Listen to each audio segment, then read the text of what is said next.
Hello दोस्तों, मैं अरुण प्रताप आप लोगों का अपने YouTube चैनल में स्वागत करता हूं। दोस्तों आइए दोस्तों, आज हम लोगों का टॉपिक है आव्यूहों का गुणन यानी मल्टीप्लिकेशन ऑफ मैट्रिसेज। देखिए दोस्तों, अगर दो मैट्रिसेज हमको दिए गए हैं और दोनों मैट्रिक्स में क्या ऐसा कंडीशन है कि दोनों का गुणनफल पॉसिबल है कि नहीं है। अगर गुणनफल पॉसिबल है तो गुणनफल कैसे किया जाएगा, आज इन सब बातों को हम लोग सीखेंगे। तो देखिए दोस्तों, अगर दो मैट्रिसेज हैं, जैसे मान लीजिए A equal to A I J M into N, B equal to B I J P into Q। अगर देखिए दोस्तों, दो मैट्रिसेज दिए हों तो इनका गुणनफल पॉसिबल है कि नहीं है, सबसे पहले तो हम यह कंडीशन चेक करेंगे। तो ये कंडीशन देखने के लिए दोस्तों, अगर देखिए दोस्तों, अगर हम कहें आपसे कि यह दो मैट्रिसेज दिए गए हैं और हमको ए बी निकालिए या बी ए निकालिए, तो सबसे पहला कंडीशन ये है दोस्तों कि हम यह चेक करेंगे क्या ए बी या बी ए पॉसिबल है कि नहीं है। तो दोस्तों ए बी तभी पॉसिबल होगा, यानी इन दोनों का मल्टीप्लिकेशन तभी हो सकता है कि जब पहले वाला जो मैट्रिक्स है यानी ए जो है, ए का जो कॉलम है यानी स्तंभ है वह दूसरे वाले के पंक्ति यानी रो के बराबर हो, यानी A B is possible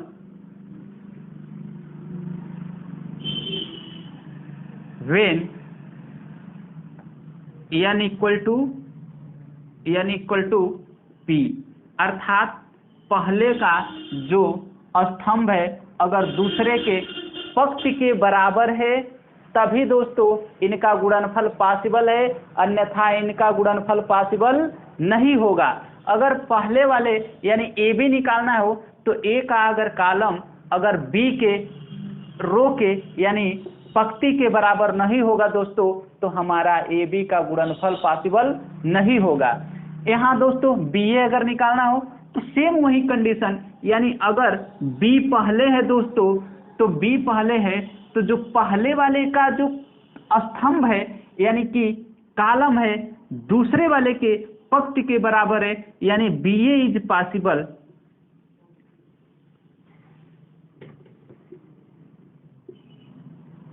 when Q equal to M। देखिए, अगर किसी भी मैट्रिक्स का दो मैट्रिक्स दिए हों और दोनों का गुणनफल लेते हैं दोस्तों, तो अगर ए बी पॉसिबल है तो कोई जरूरी नहीं है कि बी ए भी पॉसिबल है। यह कंडीशन हो सकता है दोस्तों कि ए बी भी पॉसिबल है, बी ए भी पॉसिबल है, लेकिन यह कोई जरूरी नहीं है कि अगर ए बी पॉसिबल है तो बी ए भी पॉसिबल हो। आए समझ में दोस्तों।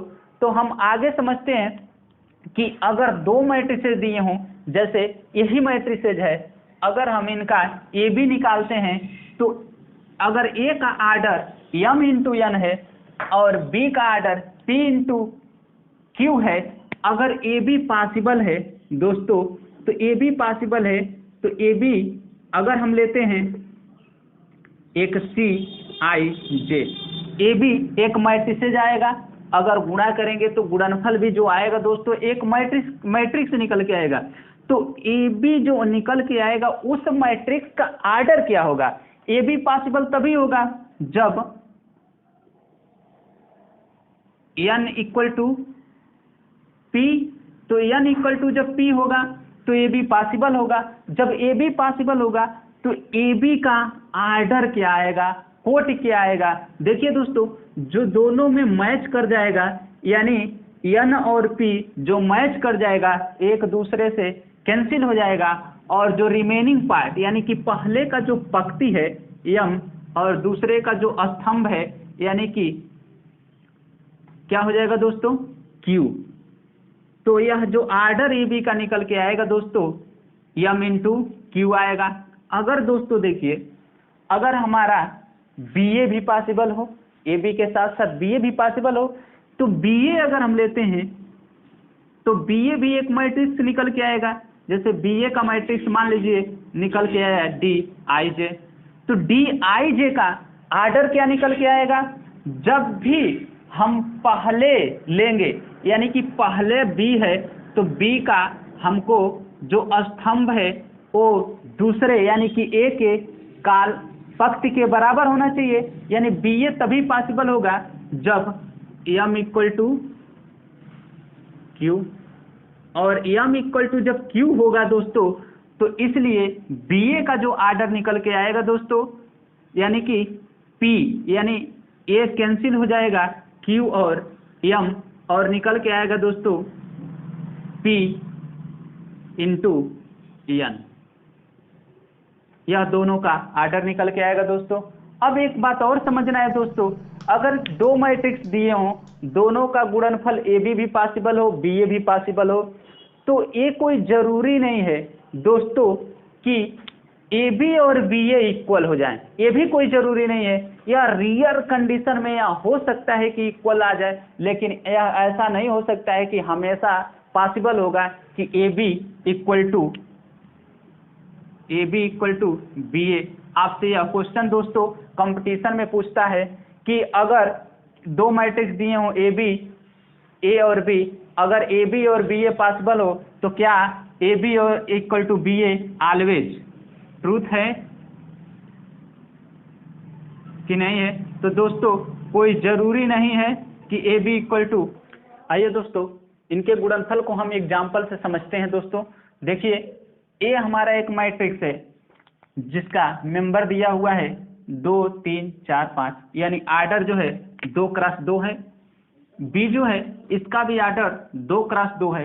अगर आपसे कोई पूछता है बताइए ए बी पॉसिबल है कि नहीं है, तो दोस्तों सबसे पहले हम क्या करेंगे, ए बी यानी कि पहले का हम देखेंगे स्तंभ यानी 2 है, और दूसरे का देखेंगे पंक्ति यानी कि 2 है। तो अगर पहले का स्तंभ दूसरे के पंक्ति के बराबर है तो ए बी क्या है दोस्तों, तो हमारा ए बी निकल जाएगा। और दोस्तों अगर आपसे पूछ रहा है कि जो ए बी आएगा उसका आर्डर क्या आएगा दोस्तों, तो जो पहले का पंक्ति बचेगा वह पंक्ति और दूसरे का स्तंभ, यानी कि जो ए बी निकल के आएगा उसका जो आर्डर होगा यानी कोटि होगा दोस्तों 2 गुणे 2 होगा। अब दोस्तों अगर पूछता है कि क्या बी ए पॉसिबल है, तो देखिए दोस्तों इसमें बी ए के लिए हमको स्तंभ बी का और पहले का ए का पंक्ति चाहिए, तो ये भी दोनों इक्वल है, तो बी ए भी पॉसिबल है, और बी ए का भी जो आर्डर होगा दोस्तों 2 गुणे 2 होगा। अब देखिए दोस्तों यह क्वेश्चन नंबर सेकेंड पे हम चलते हैं। देखिए इसका जो है आर्डर दिया है 3 इंटू 3 और बी का आर्डर है 3 इंटू 2। दूसरा क्वेश्चन देखते हैं दोस्तों, ए इक्वल टू दिया है 1 2 4 6 8 9 1 3 5, यानी इसका आर्डर 3 इंटू 3 है। बी जो है इसका आर्डर 3 इंटू 2 है।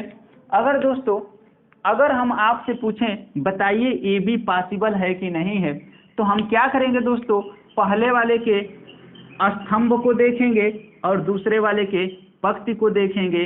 अगर यह दोनों बराबर हैं तो हमारा ए बी पॉसिबल होगा। अगर ए बी पॉसिबल है तो दोस्तों देखिए क्या करेंगे, ए बी का अगर हमसे पूछेगा आर्डर,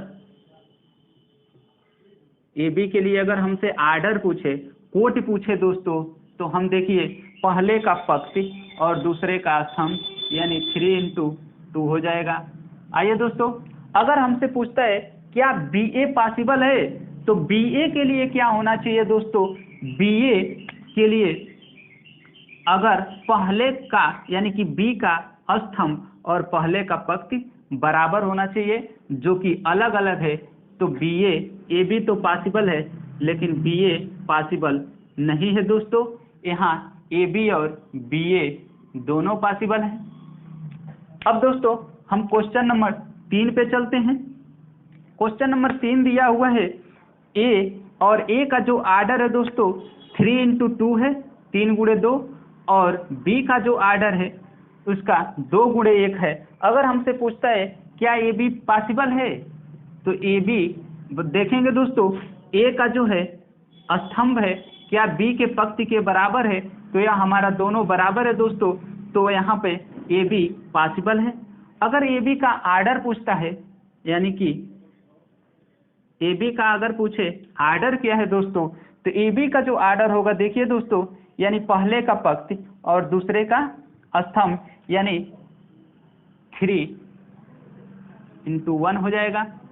अगर आपसे दोस्तों पूछता है क्या बी ए पॉसिबल है, तो बी ए के लिए देखेंगे दोस्तों, यानी पहले का स्तंभ, यानी पहले का स्तंभ क्या है 1 और दूसरे का पंक्ति, तो दूसरे का पंक्ति तो दोस्तों यहाँ 3 है, तो ये दोनों इक्वल नहीं है, तो यह पॉसिबल हमारा नहीं है। अब उम्मीद करते हैं दोस्तों कि अब आप पहचान जाएंगे, दो अगर आप भी दिए हों तो उनका मल्टीप्लिकेशन पॉसिबल है कि नहीं है।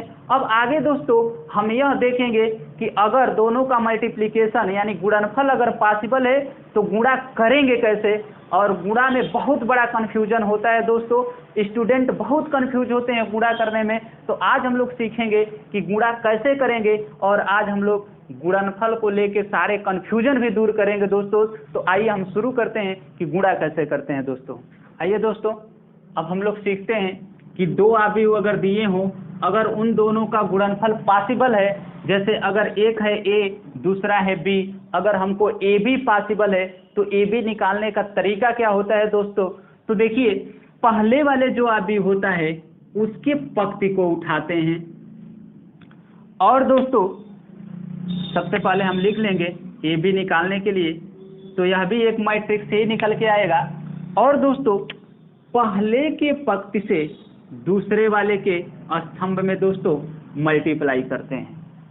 और दोस्तों कन्फ्यूजन यहाँ क्या बनता है कि स्टूडेंट जब एग्जाम में बैठते हैं तो पहले वाले के स्तंभ से दूसरे वाले के पंक्ति में गुणा कर देते हैं, जो कि यही सबसे बड़ा मल्टीप्लिकेशन में स्टूडेंट के बीच कंफ्यूजन होता है कि पहले का पंक्ति लेना है कि पहले का स्तंभ लेना है, दूसरे का पंक्ति लेना है कि दूसरे का स्तंभ लेना है। यह कंफ्यूजन हमेशा बना रहता है दोस्तों। तो इस कंफ्यूजन को हम लोग कैसे दूर करेंगे, आप तो ऊपर देखिए लिखा है दोस्तों मल्टीप्लिकेशन ऑफ मैट्रिसेज, यानी मैट्रिसेज है, यानी दो मैट्रिक्स है तो उनको हम मैट्रिसेज बोलेंगे। तो आप लिख लीजिए मैट्रिसेज।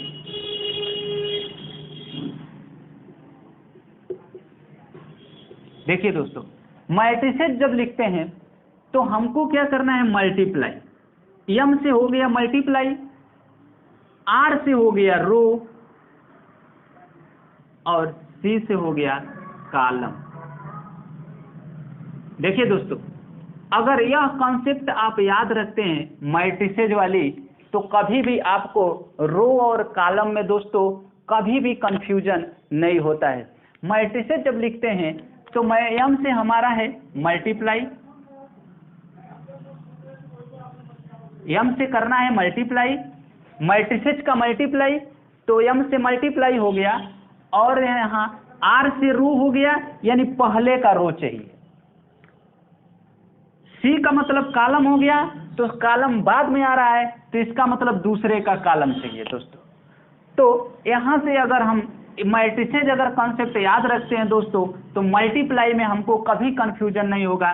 तो देखिए दोस्तों हम क्या करेंगे, पहले का पंक्ति उठाते हैं, दूसरे के स्तंभ से मल्टीप्लाई करते हैं, तो क्या आता है 2 का गुणा 1 में कर देते हैं, अब प्लस करके 3 का गुणा 3 में कर देते हैं, तो पहला एलिमेंट आ जाता है। फिर दोस्तों फिर इसी से पहले पंक्ति के दूसरे में गुणा करते हैं, तो पहले पंक्ति का दूसरा एलिमेंट आता है, यानी कि 2 गुणे 2 प्लस 3 गुणे 1। फिर दोस्तों अब क्या करते हैं, जब दूसरी पंक्ति पे जाते हैं तो इसके दूसरी पंक्ति को उठाते हैं, यानी 4 5 को, और फिर दूसरे वाले मैट्रिक्स के पहले स्तंभ में गुणा करते हैं, तो 4 गुणे 1 प्लस 3 गुणे 5 या 5 गुणे 3 एक ही चीज है दोस्तों। फिर दोस्तों इसका गुणा दूसरे में करते हैं, तो हमारा आता है 4 गुणे 2 प्लस 5 गुणे 1। ऐसे गुणा करके अब इनको ऐड कर लेंगे दोस्तों, तो हमारा आएगा 2 प्लस 9 और 4 + 3 और दोस्तों 4 + 15 और 8 + 5। तो यहाँ से दोस्तों इसको ऐड कर लीजिए 11, उसके बाद से दोस्तों 7 और 19 और 13, ये हमारा आंसर आता है। और इसका आर्डर जो आता है दोस्तों 2 × 2, यह हमारा मल्टीप्लाई हो गया। तो दोस्तों मैं उम्मीद करता हूं कि अब आपको कभी भी मल्टीप्लिकेशन के रो और कॉलम में कन्फ्यूजन नहीं होंगे।